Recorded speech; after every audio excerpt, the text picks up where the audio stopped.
Yeah, there's a lot of blue flowers that grow in woods in spring, but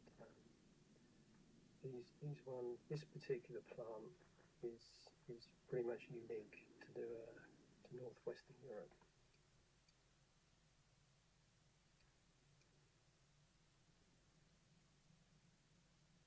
One of the recent additions to this was since we moved it here was all the butterflies. We couldn't do that in our other location to this degree because the sim was just basically running out of space. So it's been fun adding some extra elements to this one, and also make it bigger. This is bigger than it used to be. Before it was about the same size as the Raven building. We never really got a sense of space. So it was quite a challenge to get a kind of seamless join between these sort of plants you can walk through and the photographs at the back. I don't know if any of you guys have ever tried to bring textures into Second Life, but it's very, very difficult when they're cut out. You often get halos around the edge, and we managed to come up with a technique that gets around that. So we've got a single texture that's got, because quite often what people do is to hide that halo, they'll make the texture green if it's leaves, something like that. But we came up with a technique to bring textures in, cutouts, with all the colours on, without any halos at all. Yeah, sure you can.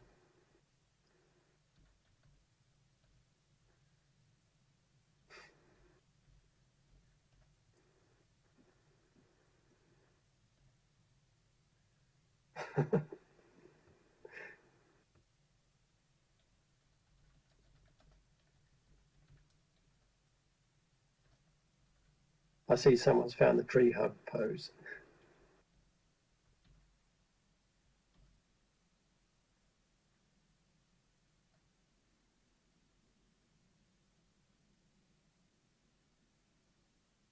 Oh yes, should we press on to the next one? There's a little sign over here with exit written on it, next to Spiff.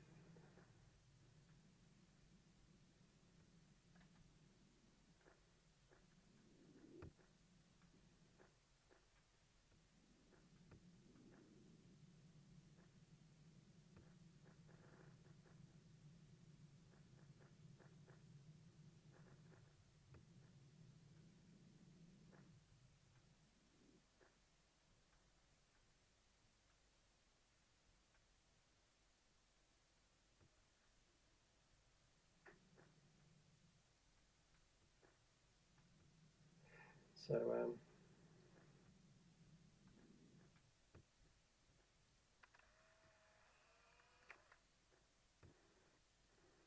this is a very short nonsense poem.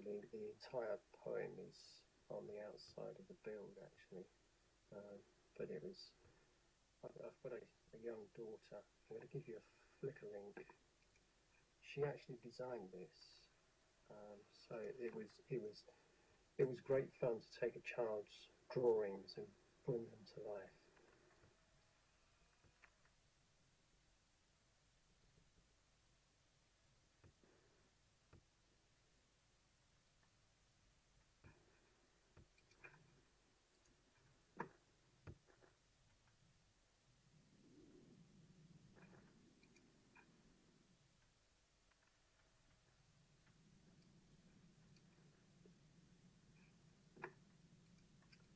Okay, I'm going to post a Flickr link right now, and it's the original image that my little girl made.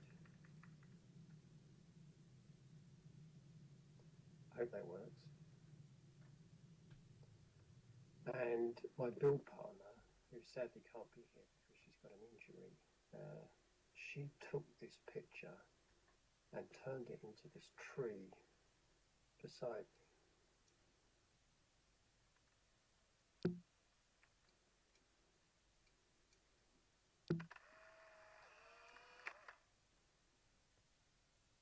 and it was good fun because when we finished it, I showed my little girl, and she was absolutely gobsmacked, and she went and told a teacher at school, so a teacher had to look at it.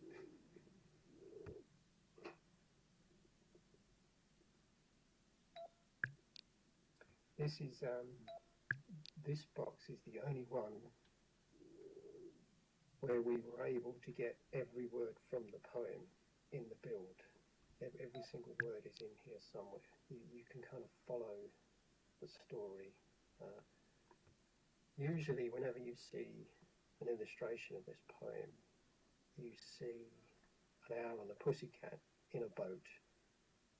And I just felt a bit like the Raven Ridge. It had been done too much, and it was time for something new. So this box basically takes place when the owl and pussycat arrive at their destination, which is the land where the bong tree grows. So over near the entrance, you've got the boat. And by the way, if I could borrow a couple of you to sit in the boat, there's a couple of fun things. I see LOCE99 Morpork. If you click the bottom of the boat, it will give you a guitar.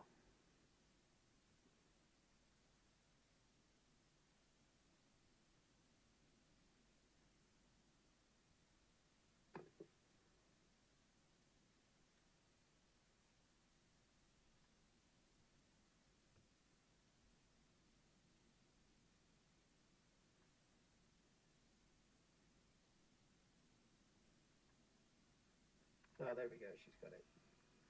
And one of the ladies sits on the seat with a cushion. You can be serenaded.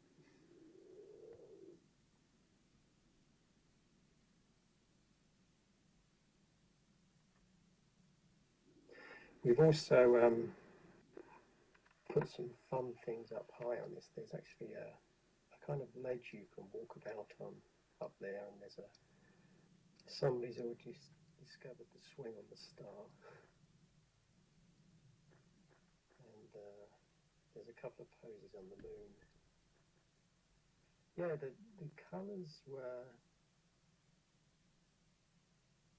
restrict the palette to what they call cool colours. So if you look, although there's quite a variety of colours, they're all at the cool end of the spectrum.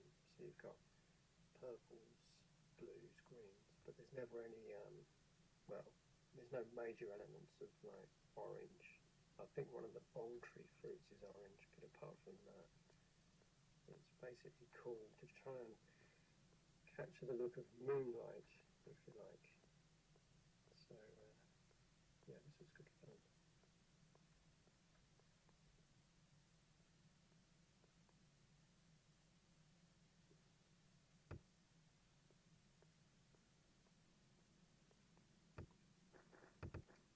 There was that's not so much in green paper. That boat was hell on earth to make. The sculpt maps. I don't know if you've ever tried making sculptures, but the further away you get from them, the simpler they get. They kind of like lose definition. And we had to make that boat so it doesn't lose shape when you're on the other side of the build. It was very difficult, but we got there in the end.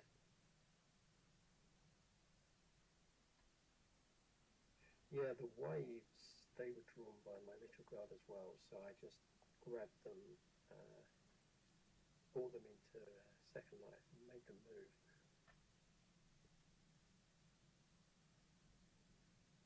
It was a nice change after all the vast majority of Second Life is very adult orientated. My little girl Holly.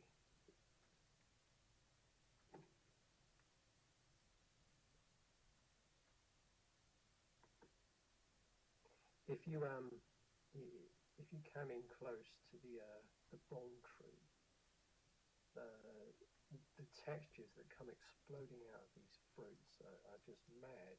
Each of these fruits has got about, I think, 40 to 50 different textures in it, and they're almost like a screensaver in their own right.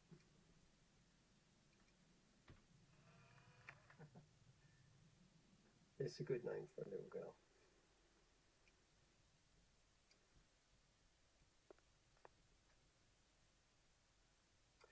So that's what we've got so far. That's the 5 builds. The reason we've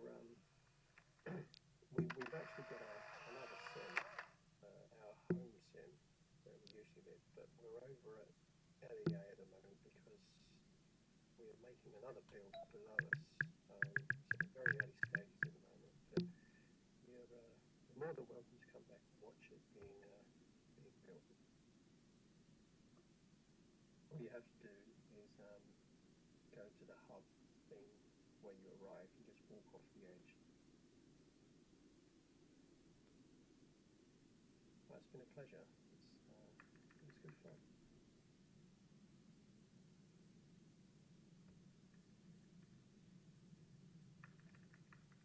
If you have any questions or things, send me an IM or a note card.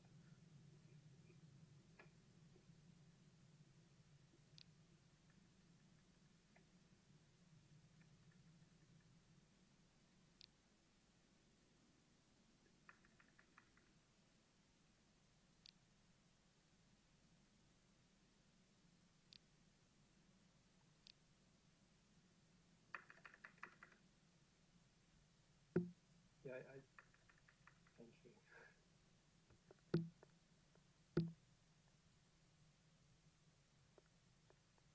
No, it was good fun showing everyone around.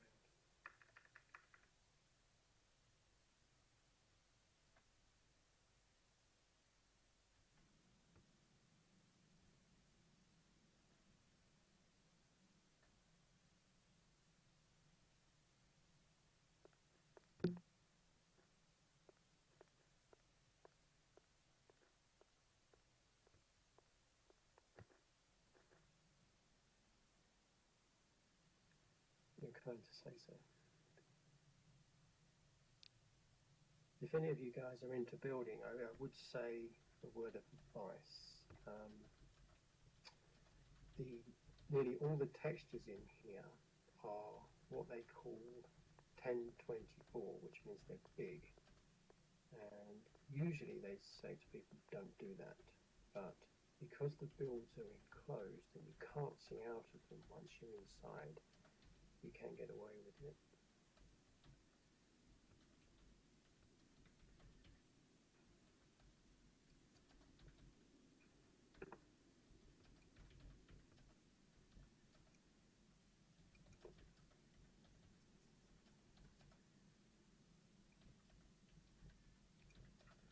Okay guys, I'm just going to go out the door, which is by the boat,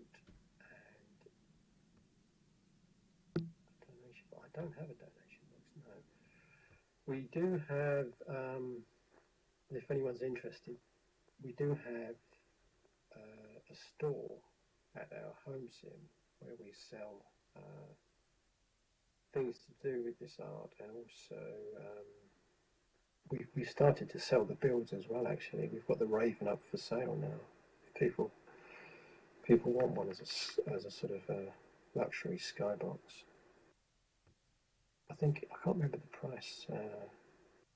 We tried to undercut most luxury skyboxes. We're aiming to get all of them out eventually for sale. Can I take the tour by myself?